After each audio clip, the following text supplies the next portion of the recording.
Hi అండి అందరికీ. ఈరోజు బియ్యం పిండితో ఒక స్నాక్స్ చేస్తున్నానండి. అందుకని దానికోసం 2 కప్పులు బియ్యం పిండి తీసుకున్నాను. నేను తురిమిన సొరకాయ తురుమండి కొద్దిగా తీసుకున్నాను. అంతే క్యారెట్ తురుము కూడా, గ్రైండ్ చేసిన పచ్చిమిర్చి అండి ఇది. రుచికి సరిపడా సాల్ట్, కొద్దిగా జీలకర్ర వేసుకొని కొంచెం వాటర్ వేసుకొని బాగా మిక్స్ చేసుకొని పక్కన పెట్టుకోండి. తర్వాత మీ దగ్గర పూరీ ప్లస్ ఉంటే దానికి 2 కవర్స్ కట్ చేసి అలా పెట్టి ఆయిల్ వేసి స్ప్రెడ్ చేసుకోండి.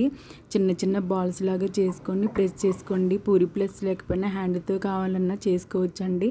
ఇప్పుడు ఒక ప్యాన్ పెట్టుకొని అందులో కొద్దిగా ఆయిల్ వేసుకొని ఆయిల్ వీటాక కొంచెం ఒకటి అలా వేసుకొని మీడియం ఫ్లేమ్లో పెట్టుకొని నెమ్మదిగా కాల్చి పక్కన పెట్టుకోండి. మీకు కనుక ఈ వీడియో నచ్చితే లైక్ చేయండి. టేస్ట్ మాత్రం చాలా బాగుంటుందండి.